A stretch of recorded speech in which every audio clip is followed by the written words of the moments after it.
Welcome, beautiful souls, to the Dear Souls podcast with your host, Jacqueline. Today we have on the show Lauren Collingham, and Lauren is a multifaceted health expert specializing in gut health, ultra running, and Reiki. As the owner of Dallas Health, she empowers women to optimize their energy, mood, and overall health. Lauren's work focuses on helping clients reach peak performance, recover effectively, and eliminate issues like bloating, inflammation, and chronic injuries. She is also the author of Couch to 50 Miles, which I read, and it's amazing. Oh my goodness, we need to talk about all the stuff that's in here. It's so cool. This is a motivational book detailing her journey from adversity to wellness through nutrition and holistic practices. Her upcoming release, Powerful Not Tired, continues to inspire those seeking better health. Welcome to the show, Lauren. Thank you, Jacqueline. I'm so excited to be here. This is a real honor. The honor's mine. Thank you. Thank you for being on here. I guess we could start off with our first question. Can you tell us more about your journey from Couch to 50 Miles and what inspired you to write this book? Sure. So when I started running ultras, when I did a 50-mile run, and afterward I did an Ironman, I did another ultra run, I did another Ironman, I did 100K, 62 miles. I had a lot of people say one of two things. I could never do that. I can barely run a mile. Or, wow, that's really great. You're living your best life. And so I think I wanted to write this book in response to those questions. The first being that, just 7 years ago, I could also barely run a mile. That was me. I'm not so different from you. I'm not some, super athlete. I'm not somebody who just does awesome, amazing things, right? I'm a normal person like you. And then also, to the comment, wow, that's really great. You do all these really great things and kind of living your best life. And maybe that's true. I have so much gratitude for my life. But, I wanted people to know that there's a little more to the story. Maybe I do all these things because I'm slightly neurotic, right? Maybe. That's okay. Yeah. And the truth was that I was healing from a lot of really incredible trauma. And when I would tell people some of the things that I had gone through, I would actually hear, this is the next thing I would hear as often, was, wow, you should write a book. So I did. So that's where it came from. I start off the book saying that I came back from Bangladesh with $500 and a half full suitcase and without my kids, right? I'd lost my two kids for a year and a half of their life and mine. And I had trauma in my background as a child. And definitely a very traumatic divorce. So, I'm not trying to harp on trauma here, but what I am saying is that I had a lot of healing to do, and running was a huge part of that journey. People could look at me and, I'm almost 6 feet tall. I'm 5'11" and very skinny. People could look at me and see me, eating healthy and running. And another thing I would hear all the time is, oh, you don't really need to do that. You're so thin. But it wasn't about that. It was about me being healthy, and it was about me healing. Certainly I've talked about healing from the trauma, but also being healthy. Again, looking at me, almost 6 feet tall and very thin, you would just assume that maybe I was a healthy person, but I actually got sick a lot. I had so much trouble just falling asleep at night. Certainly I had anxiety and depression. That was absolutely a thing. But constantly getting sick, inflammation through the roof, right? All kinds of gastrointestinal issues that I really think women who are our age just kind of accept to be normal, right? Yeah. You really think that gas. could be, you could think that's normal, and it's not. It's not. And I get it, because I've gone through my inflammation situation with fibromyalgia and all kinds of different stuff. And I didn't know that a lot of it was not only linked to the car accidents that I've had, but it was also linked to me going through premenopause and not knowing it. And that affected so many things. And that's why, like, when I was reading your book, I was like, oh my God, it's like I'm right there running with you. I'm right there feeling all these things that you were going through, even like when you were eating a carrot pie, for how long were you doing that? It was just like, Jesus, like this girl, and my heart went out to you. Because I was just like, wow, she just kept going and didn't give up. And that fierce determination to just keep going or keep running. Yeah, thank you. Let me write that up, and I feel like it's worth an explanation, the whole carrot pie thing. Yes, please. Yeah. Because at that point, this was me pre-running, right? I wasn't running yet. So this was even before I was walking slash jogging a mile a day. This Mhm. is when I was absolutely struggling with, living every day and being able to Yeah. afford living. And, I was really, trying to get those two pennies to rub together and make another one, right? And so Yeah. I tell the story in my book, which is funny now, maybe not so funny then, but how I had a bag of rotted carrots in my refrigerator and I was trying to decide what to do with it and I turned it into pie. Oh my goodness. Yeah. You're brave because I don't think I would do that with carrots. I would do it probably with something else, but not probably with carrots. Don't get me wrong, I love carrots, but I don't know about carrot pie. I gotta try that. Yeah, it was a curiosity. I thought, I wonder if I can make this work. And you did. Yeah, yeah. Yeah. But I love how, you highlighted what you and I have kind of talked about how, us both going through, perimenopause and not even knowing it. I mean, I never thought this was a thing that applied to me. I mean, certainly you must be going through perimenopause if you are rarely getting your period. I mean, that would be the telltale sign, but actually that's not true for a lot of women. You can be going through perimenopause for 4 to 12 years of your life and not even know it. Or Right? even longer than that, because I realized that I was going through premenopause since I was 35 years old. That's as early Yeah. as Okay. they Yes. said that you can.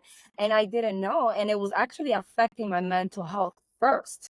Yes. And Yes. then it started affecting other parts of my body, especially my gut health and then, the inflammation to the point where losing my hair became a thing, which I've always had beautiful thick hair and now my hair has thin, and I'm like, well, I got to keep working on my gut. And I think that's where we need to get into is, gut health, especially for us women. It's a big thing, it's very, very important. So talk to me, give me a little bit of how you discovered this whole gut health and ultra running all together. How did For you come sure. up with that? Yes. Yeah. So gut health became a pretty important part of this book, House to 50 Miles. And what I'll Mm. say is it takes more of uh, more of the forefront. It becomes a bigger part of my book that I'm actually releasing this week, Powerful, Not Tired.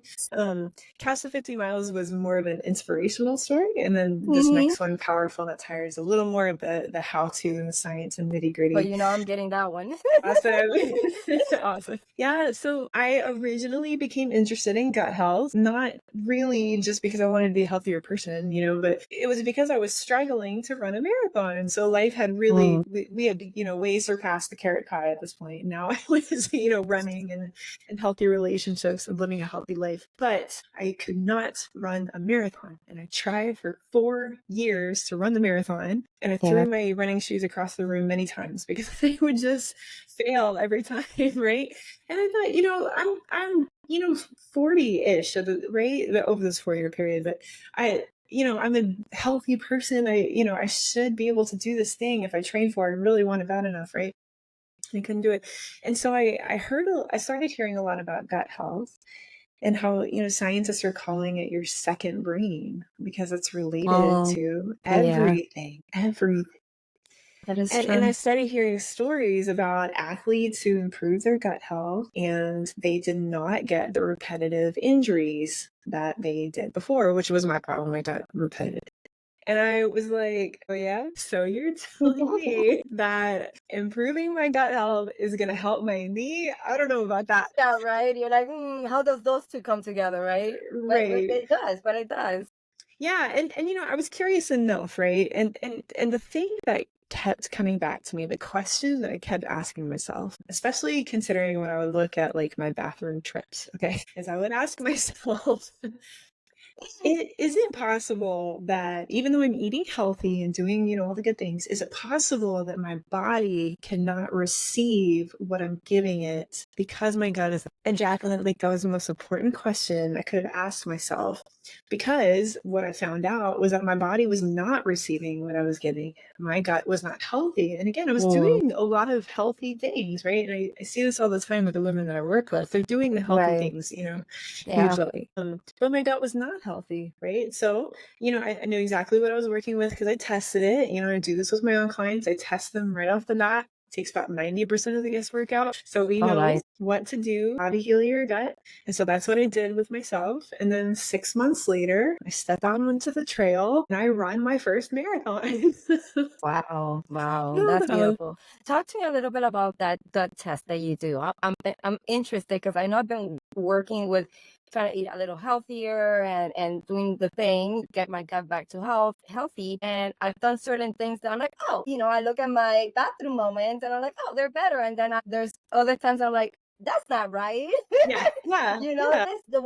What are those tools or questions or what is it that you ask your clients if you want to, just kind of like talk about it a little bit, give an Yeah. example of it with me as a guinea pig on this podcast, we could do Sure. something like that. Well, it's a bit of a combo. So I Okay. have the questions that I ask and can definitely use some of those with you so Okay. that I just have a better idea of what you do, how you live your life, what you take in, what you stay away from, all of those things, right? Your Right. history, what historically have you done that went well or didn't, right? But also, I use a blood test. I use a Oh, very nice. simple pinprick blood test that it will get mailed off to a lab. So, I mean, this really is a simple process, right? Like you get it in the mail, you prick Mm-hmm. your finger and you send it off. Oh, that's And awesome. then, yeah, and then from there are dietitians that are trained specifically in gut health, and they take a look at those lab results, and then they give me at that point an array of recommendations. Or, first of all, they show you exactly, what is going on with your gut, like what is good and what's not, what's within Okay. the optimal ranges and what's not, Okay. and the likely explanations for why something is off, and the recommendations for what you need to do to get it back to where it needs to be. Again, it takes about Oh, 90% of the guesswork out.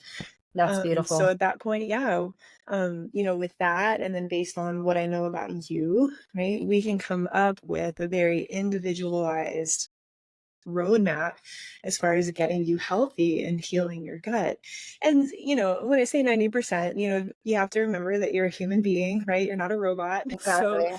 as Yeah. such, there, there's things that have to be figured out and tweaked and tested a little bit just to see if it works for you, if it works for your life, and if it works for your Exactly. body and Exactly. your mind, your spirit, all those things. And so in Yeah. general, I take 4 months to work with someone. We start with that very clear blood, gut health test, right? And then we spend time putting it into practice. So it's not just like this overload of information for you. We can actually implement it and make it a regular part of your life so that when we're done 4 months later, this is a part of your life now. It wasn't just like some 4 month diet you got on, but Exactly, yeah, exactly. Because they don't always work. Everybody's different. You have to tailor things to people's individual yes, journeys of whatever that is. So yeah, I get it. And it's funny because in the book you were talking about how you and your husband, you guys will try this and try that, and then the vitamins and that didn't work, and they were left like the bottles were left halfway, yes. empty or full, whatever you want to call it. And I'm like, oh my God, we've done the same shit.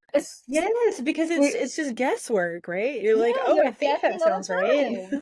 Yeah. Yeah, you're always guessing and stuff like that. And I'm just like, oh my God, like I could so resonate with her. And my husband too was like, it's so funny because he picked up your book and he read the back and he's like, oh my God, yeah. I would talk to him about it. He knew exactly what I was talking about just by reading the back end only, But it's funny because we have been like, tweaking things here and there. And, then we find ourselves eating healthy for a little bit. And then we kind of like fall back. And that fall back usually comes with, oh, we want pizza. That's so funny. I had a client who there was the same issue there. It was also like the weekend pizza. And so we worked Oh, around that, right? So, one of yeah. I mean, since going in that direction, like for this particular person, I've seen this a lot, it ran into an issue of she was constantly depriving herself. And so when she started working with me, she actually started eating more and losing weight. So she had been That's trying to awesome. lose this like last 15 to 20 pounds forever. And once we started working together, she was improving her gut health, but she was also eating more and she was losing weight. But I remember at one point the pizza thing came up. She was like, Lauren, the pizza on the weekends, like this is a really tough one. But we came right back to we're not going to deprive let's figure out something where you don't feel deprived, like you're Sure. enjoying, we created a scenario that I don't remember Yeah. exactly what we did. I think it was like a version of pizza, but she enjoyed it. She Yeah. didn't feel deprived and she didn't feel like she was being different from the people she was hanging out with. It works Yeah, for her. that's what I say. It's an individual journey. Like for us, we would do pizza here in the house. We will buy the or naan bread, I think it's called, and then we'll get like some veggies, and then we'll put a little bit of like olive oil, and then Yeah. just a little bit of spices, cayenne pepper, Oh, yes. and put it in the oven, and it's great. But then you have those weekends where I want to cook, and then going out to eat. We don't do fast food. I mean, the worst that we've ever done lately is Chick-fil-A, which is the best of all the evils, I guess, But even that right now, they closed it down because they're doing reconstruction on it. And I'm just like, okay, no Chick-fil-A. All right, so pizza it is, or whatever else, It's just it's challenging. It's not hard, but it is challenging to stay on a very good diet that's healthy, especially organic, Mhm. And I don't know how you feel about meat, but I'm Cuban, so we grew up with pork and all kinds of meats and Yeah, stuff like that. yeah. Yes. Yeah, but like I cut off the pork because I know the pork is not good. That one thing is I know it really affects your gut, your health is like very dense meat. And then I was just talking to another lady earlier, and she's huge into vegan eating and stuff like that. And she was explaining to me how meat and even like eggs are so bad for you. And I'm just like, so from vegan to going back to eating, fish and meats again, and then back to vegan, and we're just back and forth. And I'm like, so what is Yeah. what? How do you You know know, what is what? yeah, I feel like that is still one of those things where there is just so much conflicting research and evidence. What I'll say is that personally I do eat meat, and I Cool. also do not eat pork, but I do eat meat. Pork is like Okay. the one thing in life that I do like stay away from. I'm cut out much. I usually encourage people to not cut out, whole food groups unless we're talking about things that I don't consider food, like Cheetos, right? Like Yeah, wildly right. processed stuff. But when Ruffles it comes, chips. right, yeah, anything like highly processed. Generally, Yeah. when it comes to whole foods, I do not encourage people to take something out. But there are some people who, they would swear by the research or swear by their own experience, or it's just Yeah. really important to them for whatever reason. And so, what I would say is that I 100% support, someone who has decided that, they need to take out this food group or they need to take out that food group. And I think the only thing, sometimes it just takes a little special care, right? Like if you Hold on. have cut out a certain food group, then, you don't just cut it out and that be it. Like you have to pay special attention to getting the nutrients, the Right. macros, whatever it is Yeah, the that you, iron and all that stuff that you need. Yeah. yeah, you need to find ways to get them, preferably from whole food sources first. So Yeah. you just have to be really, really intentional and really thoughtful. What I would say too is, for some people it's cutting out a certain food or food group, for what I mean, there's such a variety of reasons, but Yeah. some people will cut something out because what they believe to be a food sensitivity to it. And what I Mm-hmm. would say to that is that if you improve your gut health, sometimes you will find that foods you were sensitive to, you are no longer sensitive to.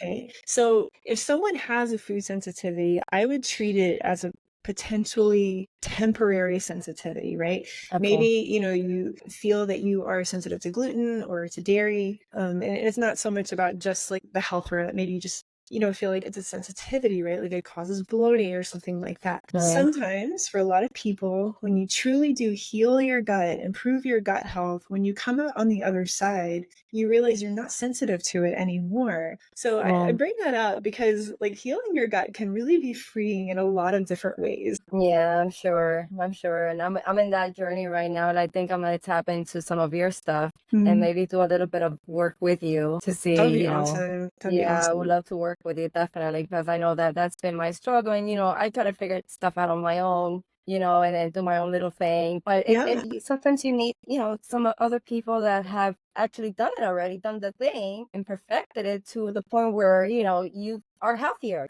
better, you're running. I mean, hello, you did an Ironman, well, you've done all these different, races and stuff. And I'm just like, oh my God, I can't even freaking run a mile. I can't even run for more than a few minutes because I'm already like, running out of breath. I'm like, shit, I'm so out of shape. I'm like, I gotta start somewhere at least. So yeah, you definitely have inspired me to go back to running and take care of my health more.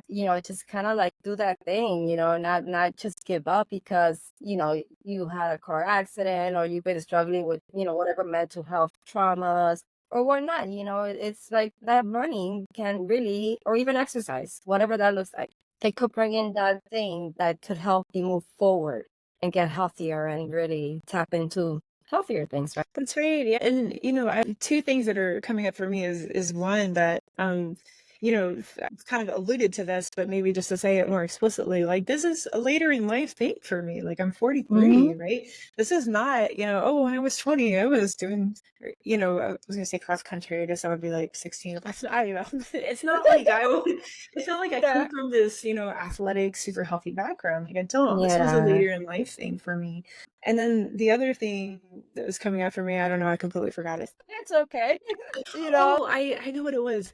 That some things that you said, I just felt like were a really good reminder that yes, gut health is about nutrition, but it's not just about nutrition. I feel like you just mentioned a lot of things in one sentence. Like it was exercise and your mental and emotional state and stress and sleep, right? Like your gut health is related. It's to all those things. It impacts it and it's impacted by all of those things. It's an interrelated relationship. It is, and it's possible to heal your gut. You just got to be committed to really wanting to do that thing, and just do whatever it takes. And I love your motivation, and I love how you just don't give up. And I love that every time you want to learn something, you got to get certified in it. And I love that. Yeah. I'm like, oh, I love her so much because right now, even, and I want to bring in the Reiki. I started my Reiki course a couple of months ago, and then the podcast came in, and then I started the natural health practitioner, the naturopath practitioner thing too. So I got two things that I'm studying, and I'm doing it little by little, and I'm like, okay, so all this could intertwine with the exercises, the running, the eating healthier, the gut health, all of that. Yes. You could put all of it together, and I thought it was really cool. What role does Reiki play in wellness practices, and how does it influence the approach to your health when it comes to Reiki? So, Reiki is an energy healing practice that heals and balances on all levels, physical, mental, emotional. It goes to the source of your need for healing or balance, and it knows where to go. And so I think, with my experience with Reiki is that, first of all, kind of to transition from gut health, Reiki is like the perfect add to gut health, or maybe gut health is the perfect adjunct to Reiki, however you want to look at that. For me personally, Reiki was a really important continuation of gut health. So when I improved my gut health, sure, not only did I run a marathon and ultras and Ironmans and, all these really cool things, but I also had these amazing moments where after I had improved my gut health, I'd have these odd kind of moments where I'd say, oh my God, I'm sleeping now. Oh my God, I don't have anxiety and depression the way that I used to. Oh my God, like I'm not getting sick the way that I used to. Certainly I got more energy. I don't have the bloating or, the gastrointestinal problems that I was having. It was just so much better. I just found this new level of health. Well, when I started practicing Reiki, how did you get into Reiki? How did that happen? I would say I want to give a little credit to where it really started for me because I think this is really important for people who are unsure about Reiki. My first encounter with Reiki was years ago. I mean, I don't even remember, like maybe, I don't know, 10, 20, 15, something like that years ago. I was talking with my dad. And no, here's the thing. My dad is like all, he's like 82 now, but like all his life, blue collar worker, carpenter, roofer, they build a house, he's an electrician, like these are his jobs. And he tells me one day, I became a Reiki practitioner. And I was like, what? Like it did not fit within my stereotype, right? That is so left field. Right. I'm like, no, like yoga instructors do that, right? And at Yeah, that not point in my life, contractors.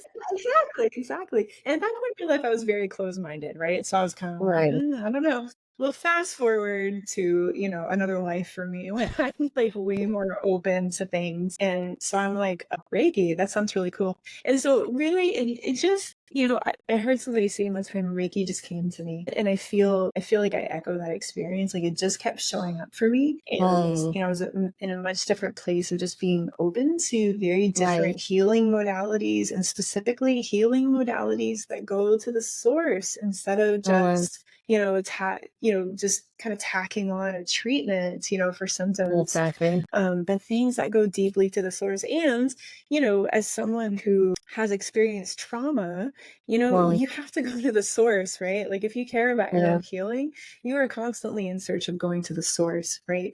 So I think that Reiki just kind of kept ending up in my face, and I just was really curious about it. And so when I did experience Reiki, first of all, I'll say it was at a distance. So I didn't even know Reiki could be done at a distance. And it is now how I practice Reiki with my clients, because I received it at a distance and it was powerful. Of course, It when is you're so powerful. It is yeah, actually, if you don't mind me just kind of go like ahead, coming in yeah. for a Yeah. second. What was it? I think it was about last week or the week before. My mom was having really, really bad lower back pains. And she's like, I can't sleep. I'm having even trouble walking. And I said, okay, I tapped into a higher self. And then I grabbed some Reiki practices that just kind of downloaded into my, and then, I started doing all my crystals and, turn on the candles and kind of did all that right here, like you and I are doing. And then I just started like doing some energy work on her, and I had her visualizing, like golden energy coming through her crown chakra and just kind of like heating everything and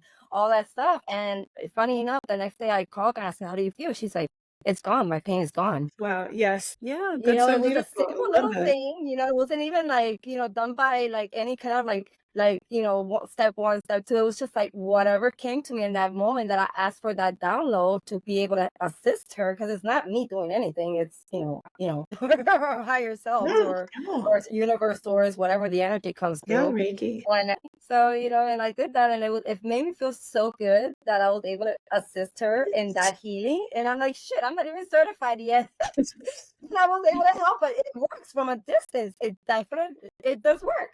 Yeah, Yeah. that's so beautiful. And when I experienced it at a distance, it sounds like when you were doing it with her, like you guys like maybe were over Zoom or something. We Like were on FaceTime, yeah, yeah, okay, FaceTime. okay. Yeah. So when I experienced, it was even less context than that. Like we had no virtual contact. We didn't see each Wow. other. I hear nothing from her. Like I just have instructions basically on, finding a distraction-free, calm, relaxing place and setting an intention to being open to it. Mhm. And that was it, right? And again, that's Yeah. how I do it now. I mean, there's like no bells and whistles to it. And Yeah. yet it is so powerful and effective. Um, And so I guess, kind of bringing it back around to how it was in, the next step for gut health for yeah. me. I experienced many things from that very first Reiki session. I felt nothing during the session. And a lot of people say that they don't feel anything. Some people Well, do, right? And then some people don't. It's perfect every time. However you experience it is perfect. exactly. But later on that day, I experienced a lot of detox symptoms. And you have to Mm. think, I had I had improved my gut health. I'd been working on healing my gut. I mean, we're like a Mhm. year in to me. What was I Wow. detoxing from? I had no idea. And yet I What had a were those very detox? What were what? yeah, so I experienced two, and again, just to reiterate, like everybody is different, everybody experiences Yeah, of it course. differently. But for me, the first thing I had was one of the worst headaches I've ever had. It was like I was Oh, having a caffeine detox, okay. but I wasn't detoxing from caffeine. And the other thing was going to the bathroom. Like I was having a clear gastrointestinal detox, and I Oh, had wow. not had anything like my bathroom trip had not looked like that in over a year, right? Holy Because crap. of all the gut health stuff. So again, what was I detoxing from? I have no idea. Oh, But that's another beautiful thing about Reiki is that you don't always yeah. have to know. Reiki knows. Reiki knows how to heal and balance at the source. And you can simply be open and set the intention to Mm-hmm. allow Reiki to heal and balance on all levels at the source and to release whatever is not for your highest good, and your body and mind knows how to do it. You don't have to understand it. Like I didn't have to know what I was detoxing from, Yeah. but I was. There were obviously things in my body. Well, and not only,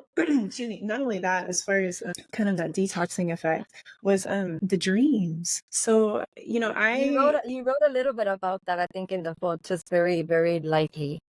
oh, Talk did I talk to me have something about to do that. with? Okay, I can't even remember. I think so, 'cause or maybe I just related it into dreams too. I don't know, I but I don't know. think you We did. might have talked about it too. I'm trying to remember because maybe it has 50 miles and I don't even remember. I know it's in Powerful, Not Tired. It is in that one. Or maybe I'm just getting a download of your if you felt the new I book and stuff. know, right? Isn't that beautiful? God, the universe is wonderful, right? I love it. I know, because we're connecting. This is how Yes, we do I it. love that. Yeah. Yeah, and the dreams, I'm someone who dreams historically, but, dreams occasionally, like as far as remembering them, right? Like Yeah, waking up and yeah. remembering them like every once in a while. And I will tell you for 2.5 months straight, I dreamed every single night and remembered it when I woke up. And some of it was just kind of like the weird, Yeah, dreams the way they are. random Like stuff that you don't even yeah, know what it like means. right, like what even was that? And then sometimes it really was like those, that was, one of those deeply held fears that I have Yeah. or, traumatic kind of experiences or something like that. And the beautiful No. thing was, now I had this knowledge that Reiki is working within me to heal and balance at the source, and my body mind is just releasing whatever stored energy it needs to release, right? And it was in part doing that through my dreams, not, 100%. There were other ways my body was releasing things, but Yeah. in part through my dreams. That was it. And so I didn't have to hold into it. I didn't have to wake up and try to interpret or, work through whatever. I could just notice it and just trust, look, my body mind is releasing whatever it needs to release and move on. That is So beautiful. I could so relate with you on that because I'm a very vivid dreamer. Like I could remember most of them. Sometimes I just don't if they're very dramatic. But I remember there's one occurring dream that I kept having, and this has been like almost every single relationship I ever had. But especially in my marriage, where I felt that my husband was going to abandon me, he was going to leave me for someone else, somebody younger, and that dream kept coming up. And even though I've been doing a lot of shadow work and I've healed from a lot of like traumas, I was still asking like what's missing.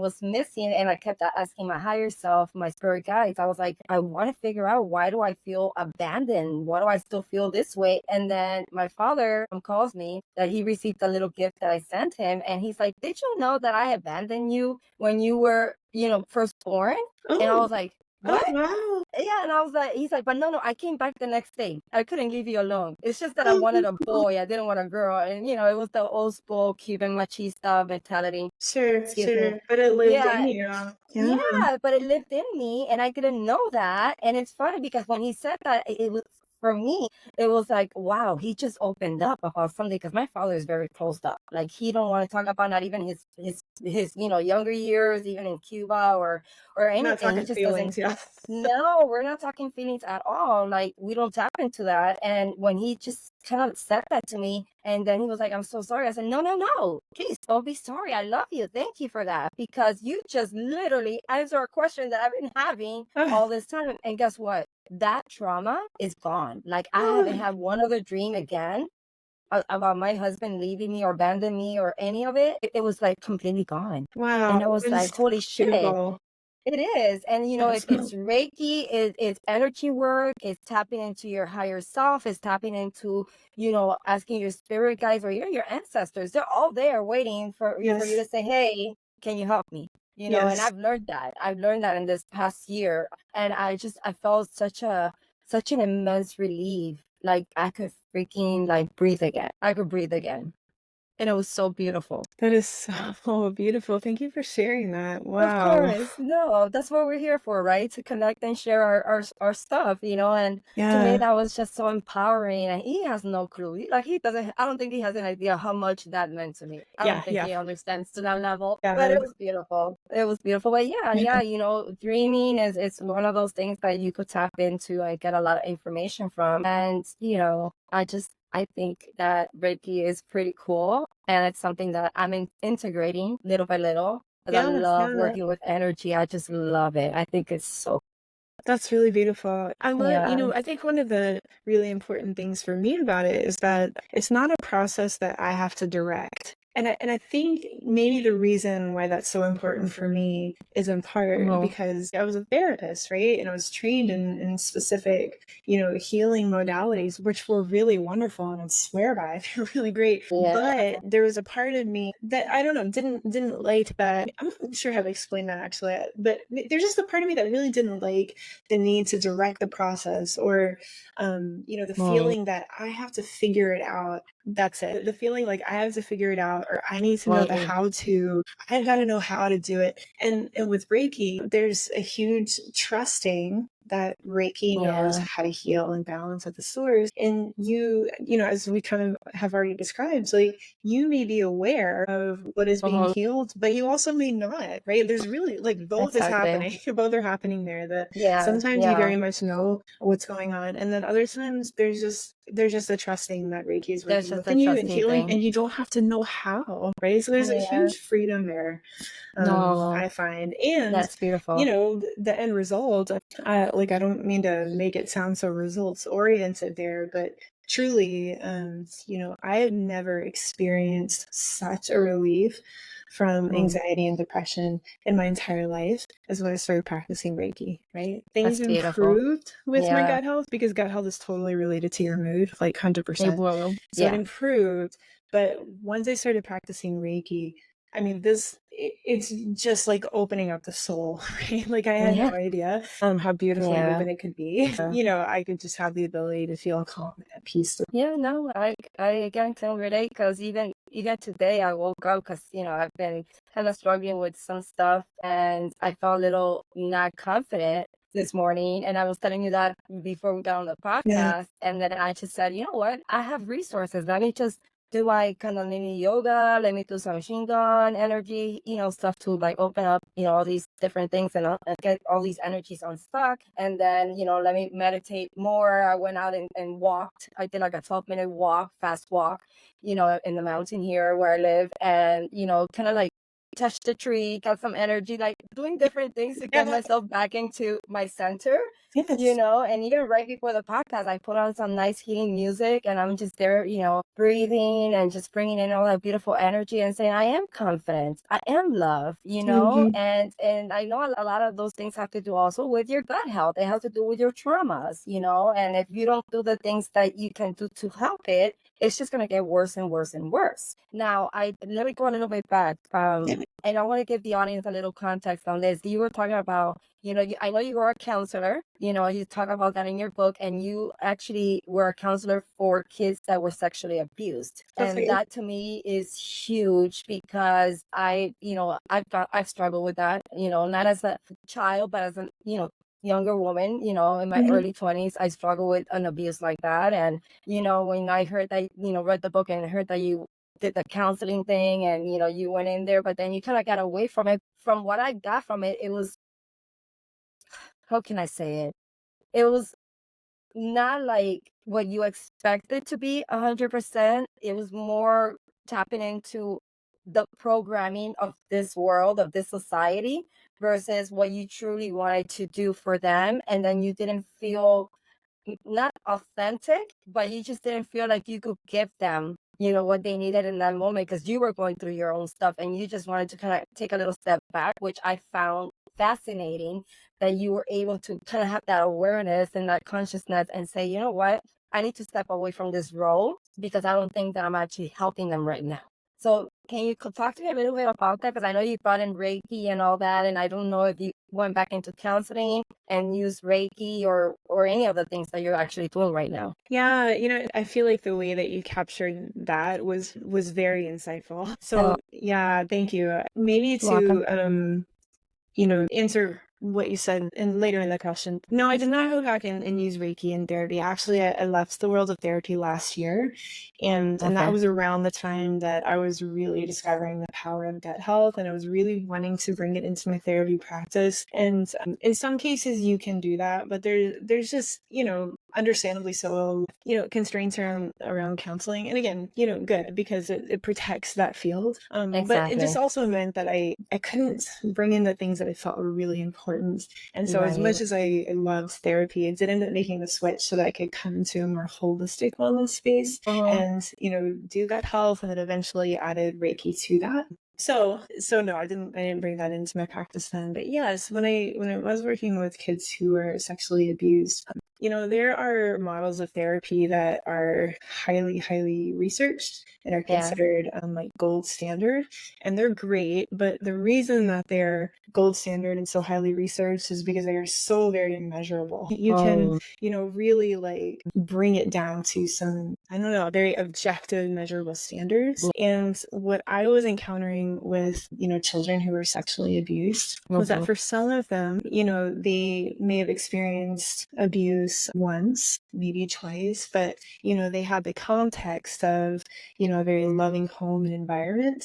Now, in those kind of scenarios, often these kinds of therapies can work really well. These ones that have these more objective kind of standards, they work really well because the person has such a loving support system. But then there are the folks, excuse me, in the microphone. It's okay. Then there are the kids, I worked with kids, but, people in general who have experienced trauma after trauma after trauma after trauma.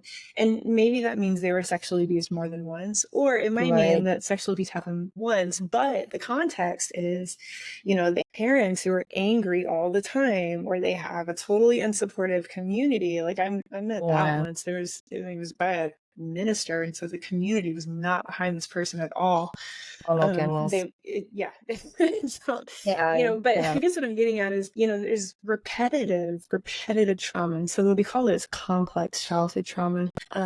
It just means that, the sexual abuse happens, and maybe it happened a lot, or maybe it happened once. To be clear, complex childhood trauma does not always involve sexual abuse. It's just the environment. It was the context that I was working in, with children who were sexually abused. Exactly. But often there's so many other things going on. Maybe it's poverty. Again, maybe it's just anger and reactivity in the home, or divorce, and or the parents not being present and the kids are going through something because they don't know how to be present. Exactly. They were never taught to be present, and they got their own traumas and their own upbringing. And, again, we're human beings. I guess we try to do the best we can with what we all have. Yeah.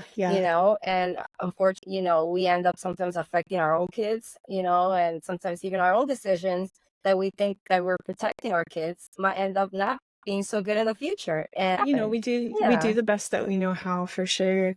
So it was with these kids who I found that the form of therapy that I was supposed to be using, because it wasn't private practice, like I worked for a community-based agency. I was supposed to be using a certain kind of therapy, and I found I just didn't work with these kids. And so I really wanted to pursue a different form of healing. And when I found it, it's what I wanted to use, and I did run into a little difficulty, with my organization being able to put it into practice, and that was part of my decision in the end. But the other thing was that once I found this deeper healing, therapy healing modality, I realized it had been in the periphery for me, like my very outside awareness, that I realized that I had experienced some things as a child that I had never dealt with. And it hit me so hard that I realized then I had pursued my career path as a way to avoid dealing with my own trauma. Now, what I will say is that a lot of therapists have similar moments, because we enter this field for a reason. Not necessarily like every therapist is at trauma. I don't mean that. Exactly. But often, something has happened to us, and we have a real desire to help other people. So, it comes from a great place, and it's what makes a lot of us like really great helpers. But the system doesn't allow you to really do the thing and actually help these kids or people in general to actually heal. It depends. For some, yes, some no. Yeah, exactly. Depends on the context. Exactly. Yeah. Right. And I had a little bit of freedom to to get a little creative sometimes, with my clients, and I do believe that I was helping them. I do, but in the end, I was so blown away at how I was avoiding my own trauma by being a That's funny. therapist. And it Mm, really kind of paralyzed me. It really stopped me in my tracks. And, one of the first, ethics pillars for therapists is do no harm, right? And at exactly. that moment, I realized that if I didn't do something about this realization, I would have ended up doing harm to my clients, right? You got to deal with Right. your own stuff before you can help other people. So, Very yeah, true. Very so true. I Yeah. did leave that in So strain. thank you for that. Thank you for sharing that. Because I know, like, with mental health, it's becoming such a thing, and especially with the kids nowadays. And I'm experiencing it with my own son that's 29, and even our granddaughter that's 8. She lost her mom almost 4 years ago, at the age of 4.5. And every day she's questioning things. Why did mommy leave me? And I found different ways of kind of like speaking with her and kind of like having her like kind of open up, because it's not easy, especially for an 8-year-old. So, I've gotten little things that I do, and I have her like kind of like sit and cross her legs and go into like a little meditative state and tap into your higher self. And that helps her like kind of bring forth whatever she's going through in that moment. And, a few weeks ago, I saw her down in Florida when we were visiting. We had our conversation, and I was able to tap into her actually being mad at her mom, because her mom didn't spend enough time with her when she was still alive, because Yeah, she had to okay. work or she was doing her own thing. And, the grandmother on the mom's side was the one kind of like, helping raise the child, because my son was in the Navy back then. So, it was a lot of stuff, but she was able to like literally come forth and say, yeah, I'm mad at her. And I said, that's okay. I said, it's okay to Yeah. be mad.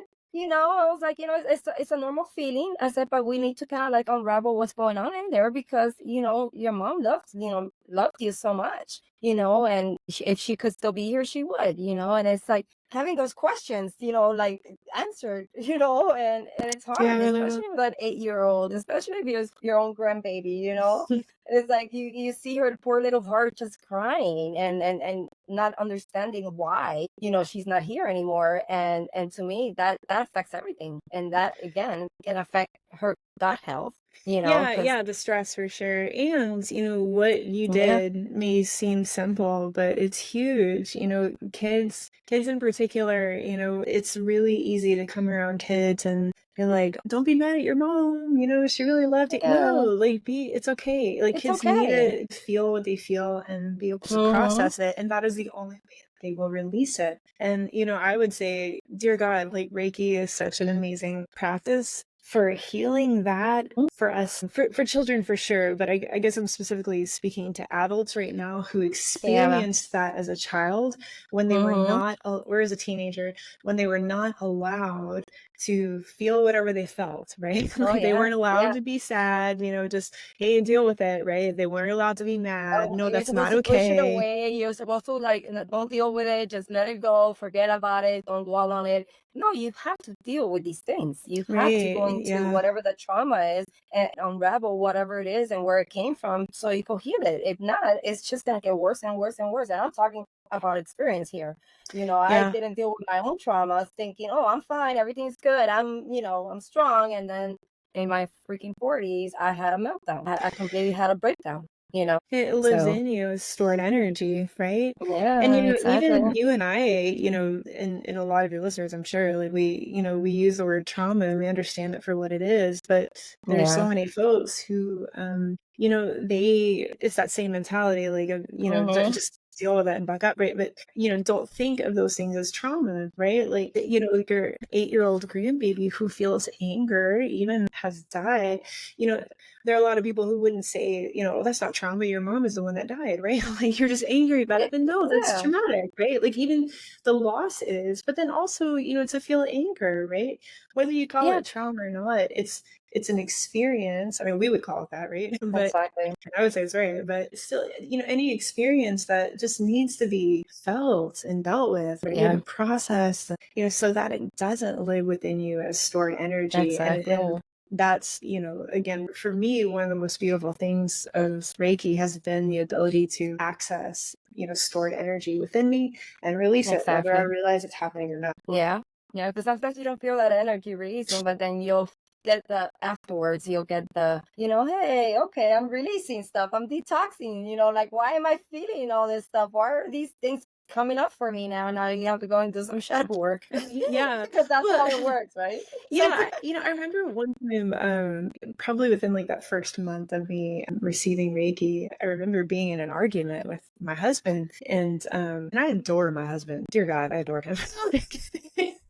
I know you mentioned that in the book Yeah. so many times. Yes, I know. I just love him so much. So, the idea of being in an argument with him is crazy. But here I was in an Yeah. argument with him, and the things that I was saying, it's like I was in the middle of saying them, with all my angry Yeah. emotions. And, I'm just fine feeling anger. But I remember saying them and feeling at the moment like, that doesn't feel right. Like, I don't like Mm, this feels old. Like, this is something that I would have said and felt. Like, a month ago, but I don't know that I feel like I'm mm, saying it and feeling it out of habit right now, but it didn't even feel right. I was like, I don't even actually feel that or that I think that yeah. that's true. And that was in the middle of me saying it. And it was very clear, like, I feel like that is releasing out of my body. I mean, there was nothing like felt in that experience, but it was very much Mhm. an awareness. Like, I'm saying and feeling this thing that doesn't even fit right now. Yeah, I think that's on its way out. Yeah, and it happens like that. Sometimes it's not automatic. You could be doing your Reiki or whatever kind of work that you're doing, but you might see it in a month and it comes up in an argument, and then you're like, wait a second, is that even a thing? But then if you really understand how all this works, you're like, shit, yeah, a month ago I did this, and now it's releasing. Okay, cool. Thanks for getting out.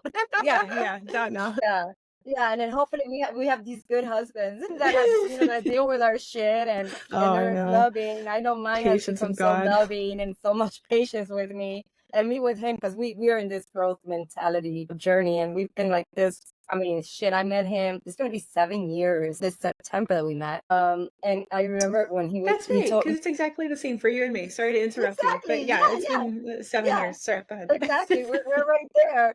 And it's funny because I remember when we first met, he's like, look, do you have a growth mentality? And I'm like, what do you mean? He's like, do you want to get Wow. better? Do you want to grow? And I was like, yeah, I had no idea what the hell any of that meant or what it looked like. All I knew is that You're like, my yes. higher self, yeah, it was so funny because back then I was not tapped into my, higher self or my spirit guides, none of that. I was so away from all of that. And I just kept hearing this voice saying, he's your twin flame. You better be patient and loving with him. This is gonna be rough, but he's the one. Like you guys are gonna grow together. And I was like, No. okay, I will stay here. And it was very, very rough.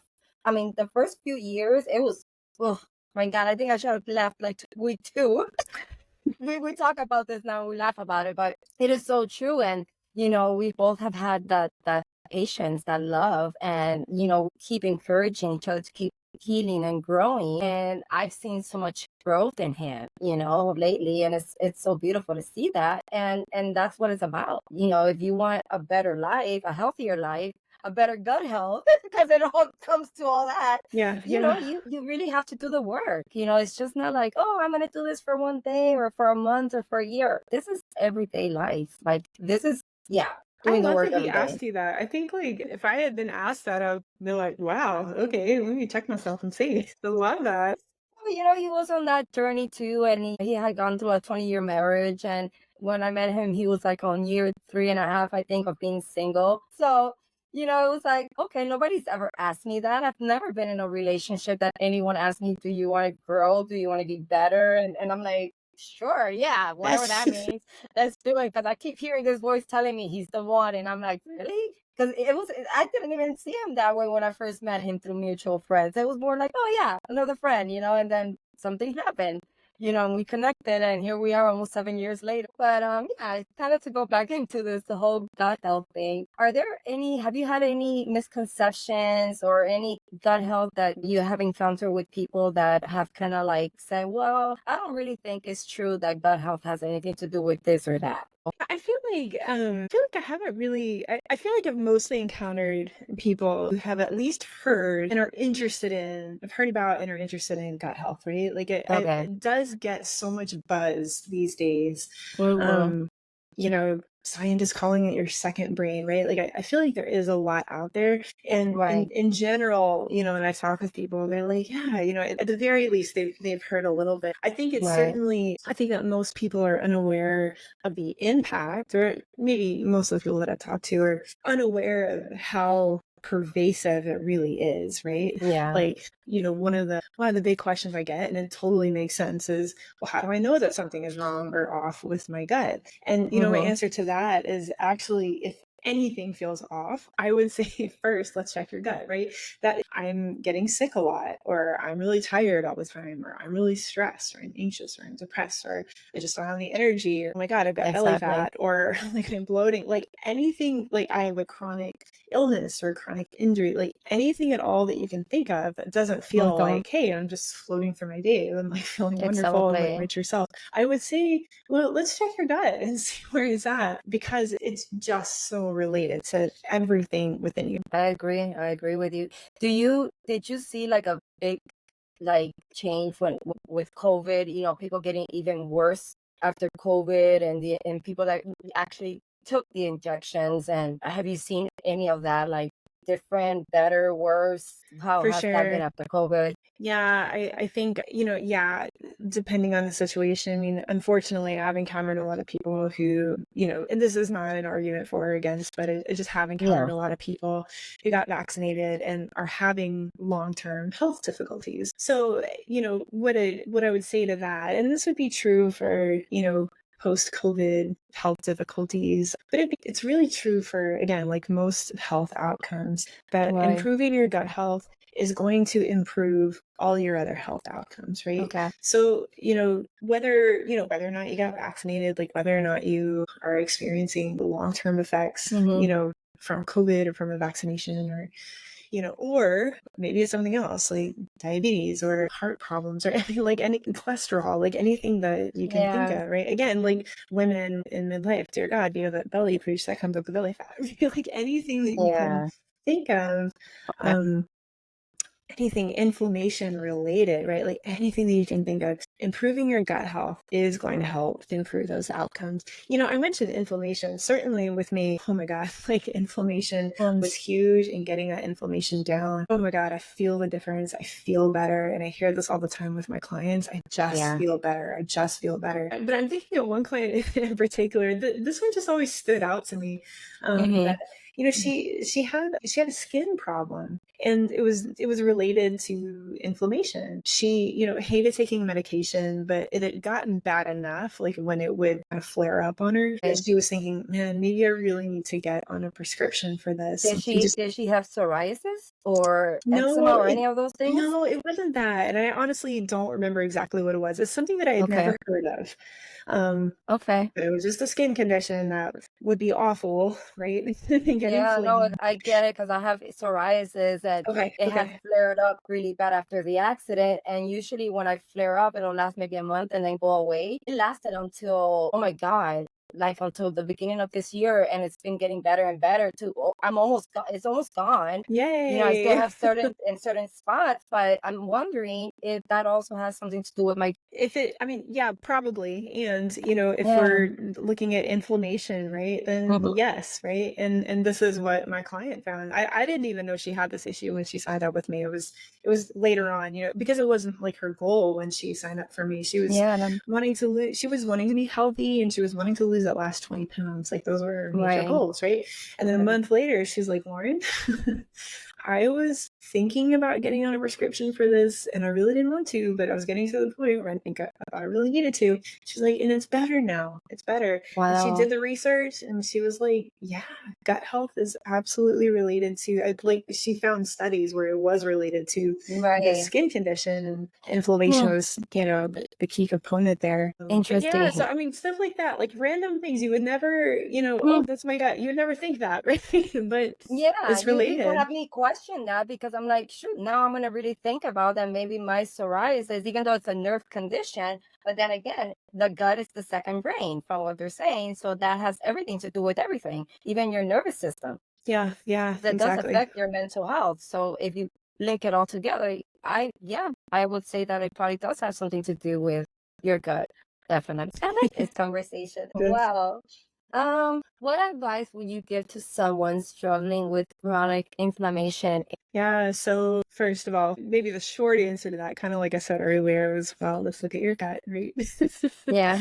um, but truly, again, one of the first things I do with my clients is I test their gut. Yeah. So that we know exactly what you're working with, because your gut is hugely related to inflammation and chronic injury, right? Like, I experienced it with my knee. It would seem totally unrelated, and yet it was related, right? Like, once I healed my gut, I'm not saying I never get problems with my knee, but it is not like it used to be. And, also I've experienced relief with that, with Reiki as well. Yeah. But what I'm getting at is anything when you're looking at inflammation and chronic injury, chronic illness, and chronic inflammation, we need to look at your gut.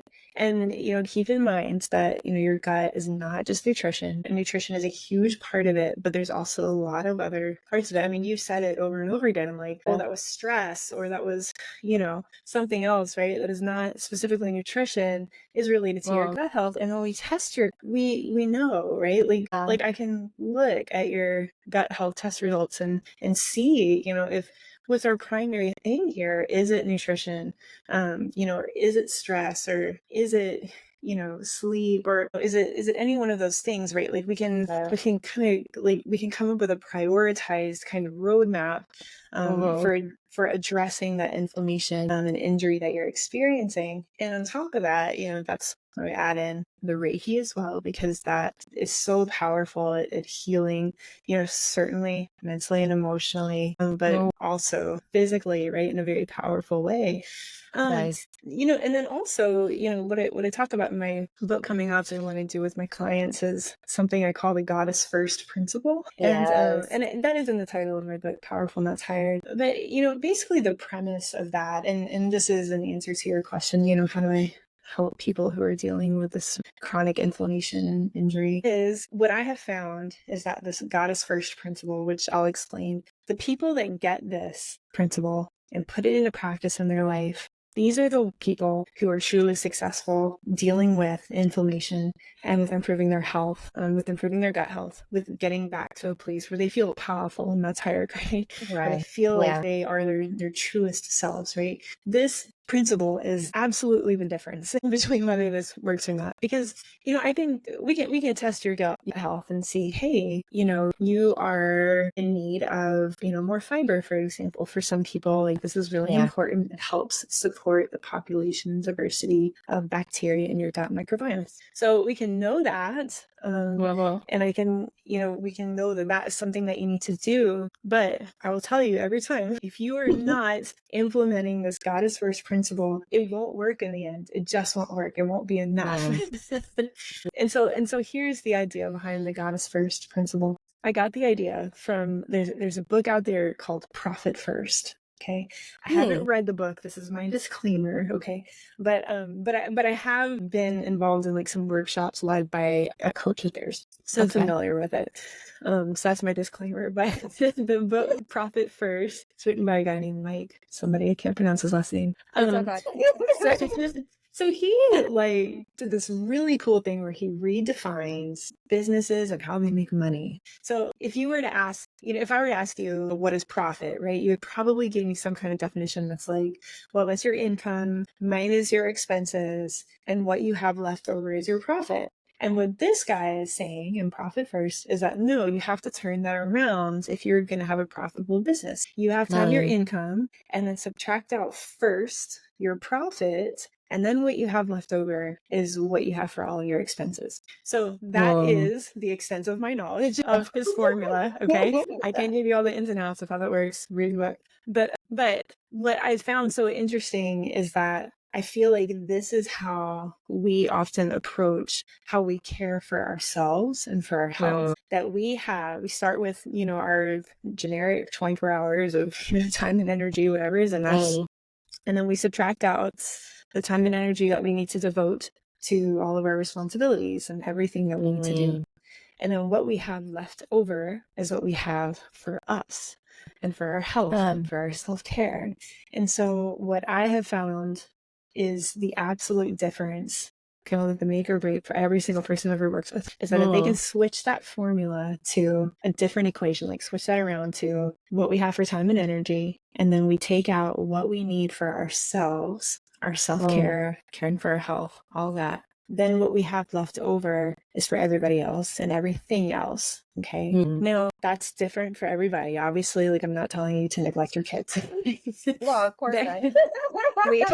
we intuitively know like how we can put that into practice. And sometimes it really is a matter of like just really tapping into your intuition there of how to put yourself first. But I can tell you over and over again, I see this with myself, I see it with my clients, that when people do this, they discover that it is no longer a subtraction equation. It is an addition equation that you started off with this amount of energy and time, and then you took time for yourself to care for yourself and love yourself, take care of your health and everything. And what you have left over is actually more. It's not leftover anymore. It's like you have exponentially more than what you started with. How does that work? I don't know. It's the formula of the universe. That's crazy.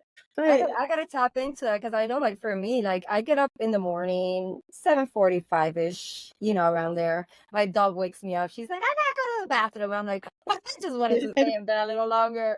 But I get up, and this has been something that I started doing since last April, since my health was really bad, and I really literally took 2023 and 2024 to work on my health. And one of those things was to give myself the time that I needed in the morning to do whatever that looked like, go out for a walk or meditate, read a book, do some yoga, exercise, whatever that looked like. And it's been like, tweaking here, tweaking there. What do I want to do? What do I really like? Now, like this month, I've come down to the point where I'm like, I want to work on I want to read my book as soon as I wake up in the morning, have my coffee. And then I go into my yoga, whatever that yoga is. It could be Kundalini yoga. It could be just stretching yoga or just sitting there with Guru, and just do his meditations or, whatever that looks like. But from like 7:45 that I wake up to about 12, and it's a big window, and I could do this now because I'm not working full time anymore. I don't have to dedicate myself entirely to the business. We've taken a step back because I got so sick. So now it's kind of like I'm doing the things that I love to do. I like to do my own thing, work on myself, give myself a little bit of time. Then I do my podcasting. I'll go and do other things. I'll help my husband with his, business for a little bit. So it's like you said, you kind of start tweaking and finding those things. And then instead of it being a subtraction, it's an addition because now you have more time to give later. Because if you don't focus on you first and allow yourself to do the things that make you happy and bring in that joy and that beautiful energy and health and all that good stuff in, you can't be good for anybody else. That's right. That's right. You Yeah, can't. I'm thinking of that's really beautiful. Thank you for sharing. You're I'm welcome. thinking of one lady in particular that like you. Thankfully, like I have a more flexible schedule, and like I work for myself. I work from home, and so my kids are two, right? So I have a more flexible schedule. But Exactly. I had a client who she had very young children. She was married, so she had a husband too, and she loved him very much. Loves him very much. And she has a very demanding job, like really high stress, high demanding job. You would look at her life, and I would do it all the time. I'd be like, I don't know how you do it. I don't know where you fit anything in. But she she had a personality for it, as in she's very like goal driven. She had things about her that like again helped her survive in this job in a way that I never would. Exactly. But still, you only got so many hours in a day, right? So many minutes is what we were looking at for her, right? And so exactly. It's not even hours anymore, it's minutes. How many minutes do you have? Exactly. Yes, exactly. And so like, making self-care a priority for her was, yes, like really a challenge. And yet she decided, she needed to do this, right? This was the goddess first principle and it was important. That's beautiful. And she needed to do it, right? I don't even think I called it that then, but that's what we were doing.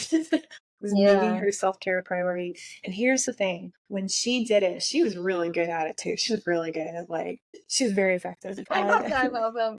Yeah, like way more than I am here. I'm like the coach here and she was better at it than I was. Holy shit. But she got better at it, right? But she came to me one day, she's like, Lauren, and I'd seen the work that she's done, to be really intentional about making time for herself, right? We'd spend a lot of time figuring out and planning and creating space for it. Yeah. And she came back and she said, Lauren, Like, I feel better than I've ever felt. And she said, know, I know she's prioritizing her self care. She's putting time and energy toward it, right? And so you think, what does she have left over for everybody else? But here's the thing. She said, Lauren, I am so much more present for my kids now. And I wow. am so much more present with my husband. And I'm so much more present and effective at work. Wow. That's Yeah, huge. it's That's huge. beautiful. And that was just the most beautiful example to me of turning a subtraction equation, what I Yeah. have left over is time for me, into an Yeah. addition equation, right? I make sure that first I add this time for myself. And then what I have left over is actually more than what I started with. See, and this is for the audience, and this is coming from our perspective, from what we have gone through. And for me in general, like back in October 31st of 2020, we did have that car accident that we should have not been in this world, but somehow that universe source wanted us here because we got things to do.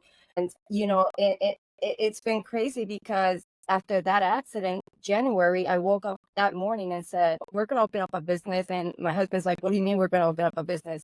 What kind of business? We don't have money. I said, we don't need money. Grant Cardone says we don't need money to open up a real estate business. Don't worry about it. We're just going to do it, And we did. We bought our first house. And so I started doing the rehabbing with him and, kind of got into all that and the staging because I love to like stage up a house. And I love the rehabbing part of it because, again, I grew up with a grandfather that was a contractor. So I have the love to make things beautiful and all new and Yes. nice again. And, kind of going through all that. But it's funny because my husband always was like, you need to take time for you. You got to take time for you. And I'm like, I don't have time. Like, I'm running a business. Like, I'm doing a lot of it myself because, he's working. He's got his own thing going on. And I'm here crazily wanting to open up this business. And I realized now that it was my way of not dealing with my own trauma Oh, from the yes. accident and losing our dog in that accident too. So that was a huge one for me. So I delved so deep into working 7 days a week. We were having so many issues in our relationship. I mean, I was so disconnected. I had no confidence in our relationship or as a woman at all. I had total confidence in my job and what I was doing and creating and, staging everything to open it up for Airbnb and stuff. I had complete confidence in that. But, I realized that if I would have listened to him back then and integrated self-care, I would have been able to still be running my business. Like I wouldn't have had to take a step back because of my health, and now I'm like, this is extremely critical for even just for the audience to know this. If you don't prioritize yourself first, you're not going to be good for anybody. Your health is going to get worse and worse. Your mental health is going to get worse and worse. And then here you have to go and do the thing and really dedicate yourself to getting yourself back to healthy. And it's hard. It's challenging. I've been doing it shit since last April with no assistance, no help. Me going to look for the information that I need and just kind of learning to tap into my guides and learning to tap into that intuition and just asking the questions. And it's been rough. It's been challenging because I didn't have a coach like yourself to say, hey, let me hold your hand along the way. There's these tools, these strategies that you can do to, instead of it taking over a year of me getting healthier, and I'm still not where I want to be. I believe I'm at 65%, 70% where I am, where I'm at right now in my health.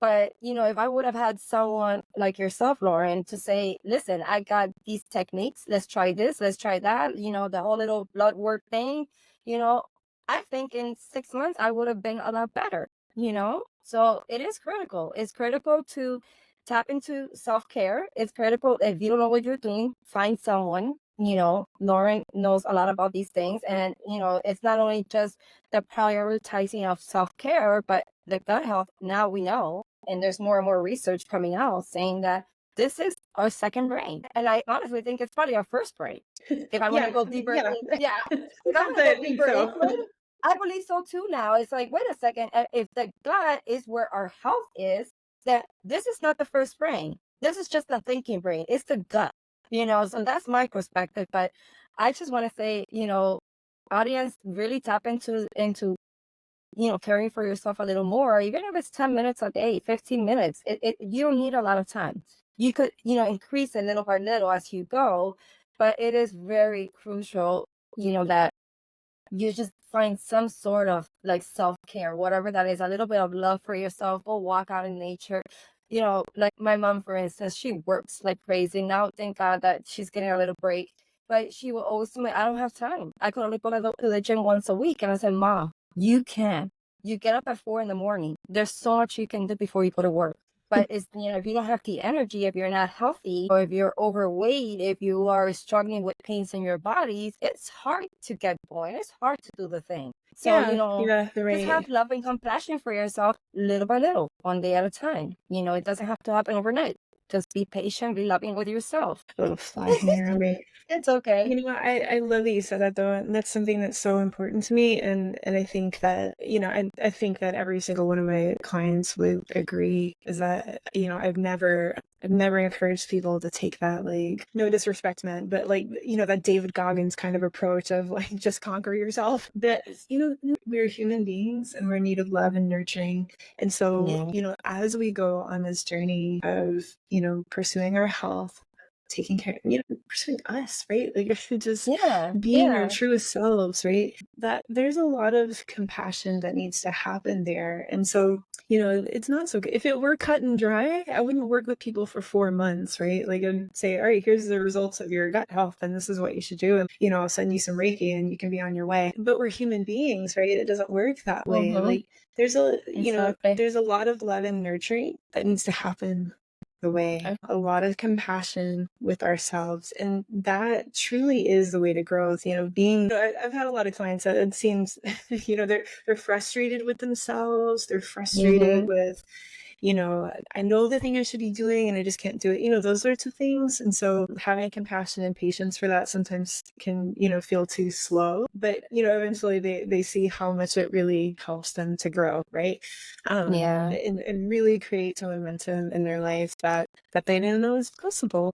Yeah, and hopefully the audience listening, they all just kind of say, okay, you know what, I'm going to take care of my health. If their health is not bad at all or not too bad, it's really bad, don't give up.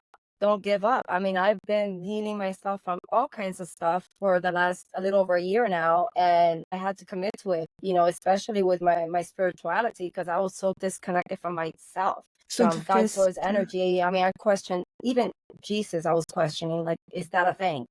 Because of everything that we've been programmed to believe or not to believe. And it's like, I want truth. I just want to know the truth, whatever that is for me.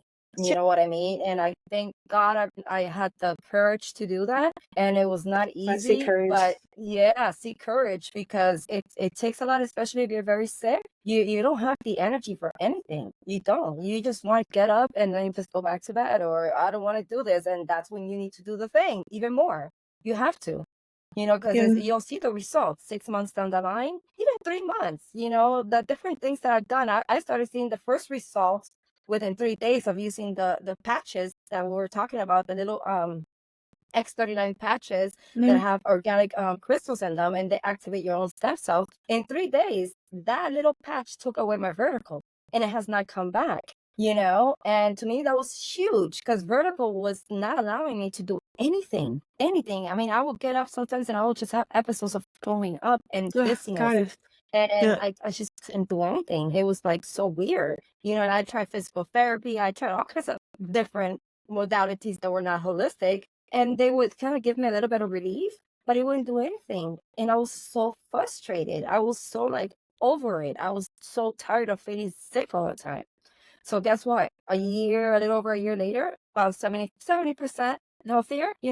Some days are a little more, some days are just about that, but it's so worth it because I could do more things now. Shit, I even started a podcast that I had no clue I was ever gonna do. You know what I mean? And this has been even huge for me. So do the thing, don't give up, have the courage to just take care of yourself.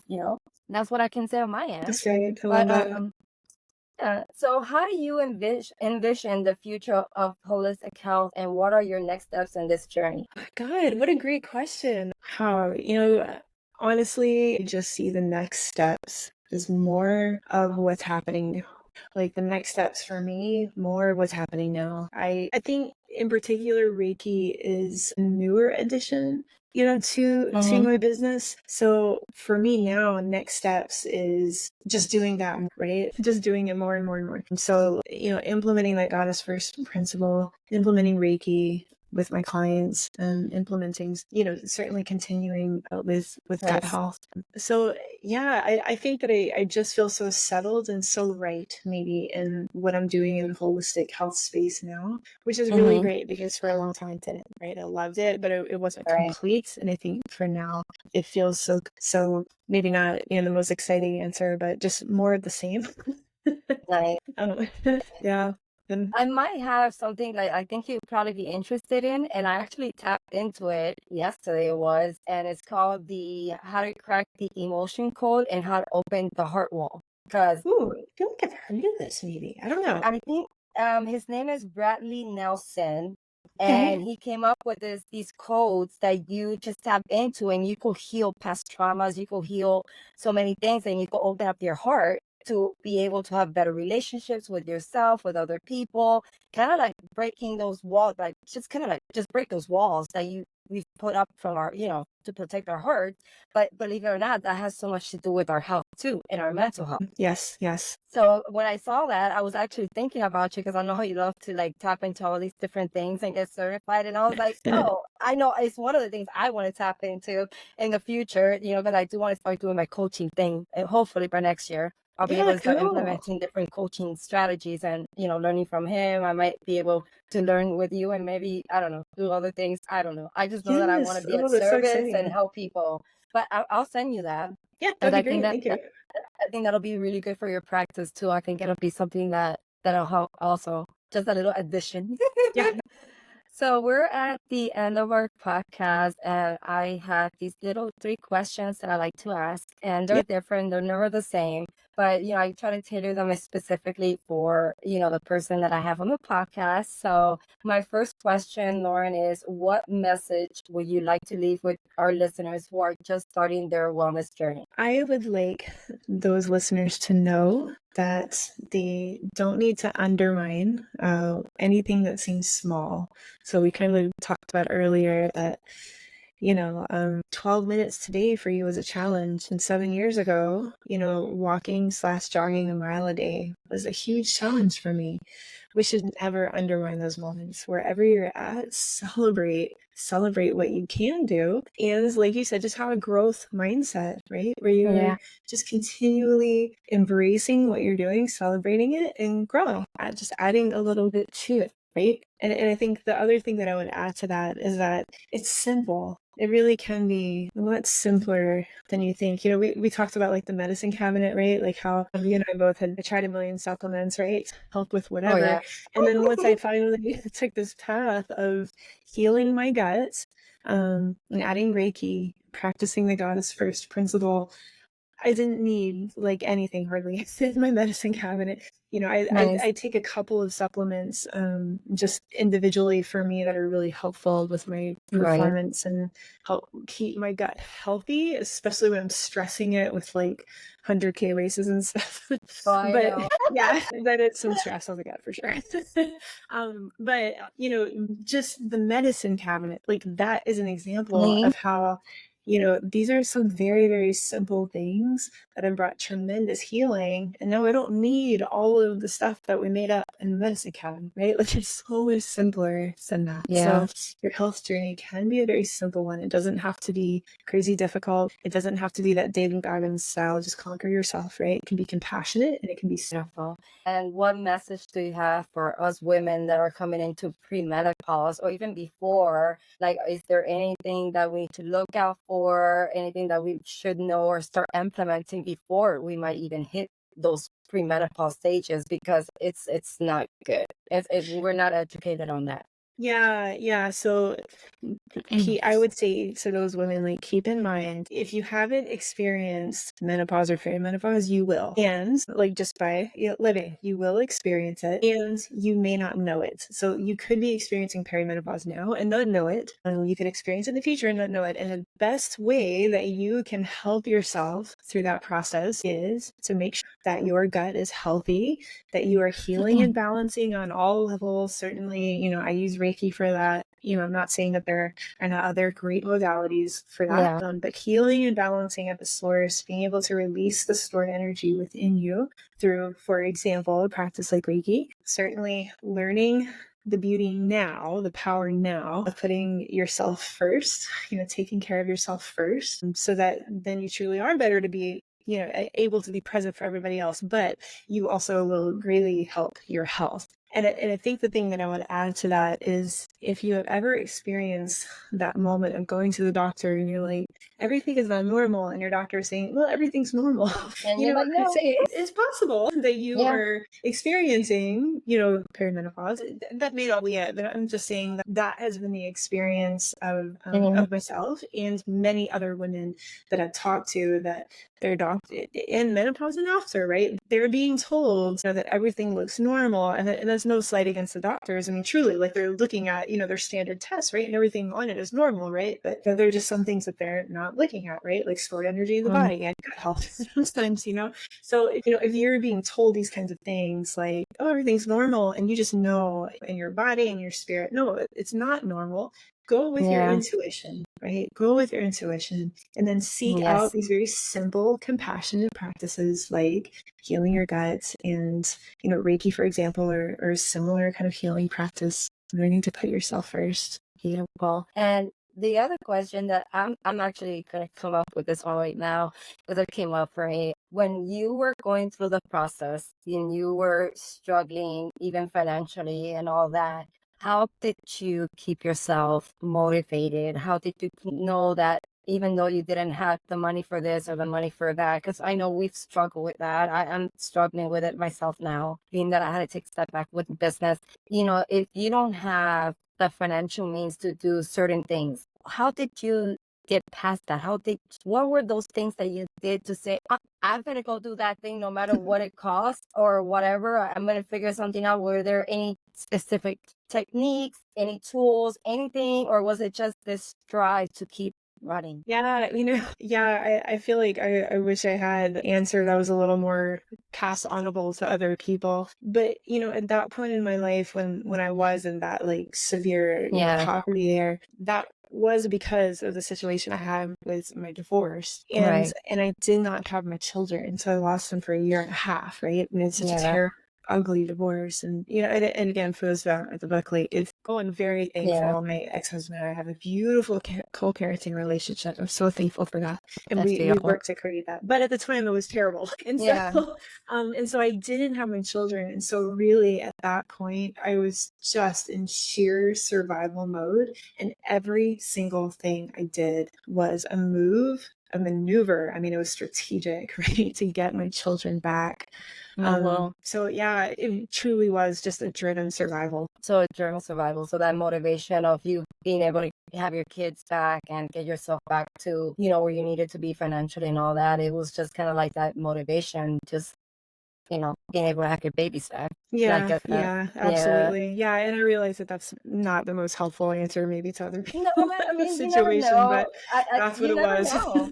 Yeah, but you know what? You never know, because there's a lot of people out there struggling, and they go through different things, and they put obstacles in front of them, and they're like, well, I can't do it because I don't have money, or I don't have the means to do that, or I don't have the time, or, if you have that passion and that motivation, and, you have that need or that want, then I believe that we can overcome anything, and money or whatever it is shouldn't be an obstacle at all. And then you saying that too, I think I want to name a different part of my life when, that was very much a, survival and, just a drive for me to work and make it happen. I'm not saying I didn't, like, trust in God and higher power, but it was just a different time, right? There was very much a drive for me to work and make it happen. But then there have been other times, more recently, where I realized that a lot of that is still kind of with me at times. There's that feeling like, I really need to work if I'm going to Yeah. get something good out of this universe. And so actually sometimes the opposite of what I said is what I need to embrace. I'm a little more aware that that's what I need to embrace. And what I mean by that is that I've had many moments of realizing that instead of, trying so hard to pull myself up by my bootstraps and make things happen, sometimes it's just a matter of trusting that the universe is a really good place and the universe is doing everything for you, for your good. And I just need to receive it. Like, I just need to be open to it and receive it. And Reiki has been a huge part of me learning that as well, because I'm not working for it. I'm not directing it. I'm not even aware sometimes what's happening. And so at moments where I just have to become very aware, just be open, like set the intent, just be open to the goodness and love and power and wisdom of the universe filling you. And that's it. You don't have to work for it. Just ask for it. That's it. That's beautiful. And when I hear you say all that, I hear Lori did not give up on herself. You had this drive, you had this thing that it was just like this relentless, wanting to just do the thing, and I keep going back to the thing because I'm like, yes, just do it, don't give up. And I love that so much. So I wanted to read one of the quotes that you put here on your book, and it's from Erin Hansen, and it says, "There is freedom waiting for you on the breezes of the sky." And you say, "What if I fall? But darling, what if I fly?" I love that one so much. Thank you for reading that. That I was love it. so beautiful. I was just like, man, I just saw myself flying. I was like, she couldn't even. Well, this quote could have been so good. Like, I'm so glad you put it on here in this book because it was just very impactful. It literally set me off, and I'm like, yeah, I'm gonna go do the thing. Thank you, Lori. I'm so glad you read that today. Oh, absolutely. Thank you. Yeah, thank you for being here. And also, Lauren, where can people find you? Oh, yeah. So my website is goddesshealth.org, goddesshealth.org. So you can go to that website and certainly can get a copy of my book, either one. The new one will be up and running soon. And you also have a chance to tap into an individualized gut health roadmap. So you'll get an assessment. I'm going to tap into that. Yeah. I think Awesome. at goddesshealth.org, people can connect with me there. I'm on Instagram, Lauren B. Callahan, also on Facebook. Oh, beautiful. Thank you again, Laura, for being on the podcast. Thank you, Jacqueline. Thank you. You're welcome.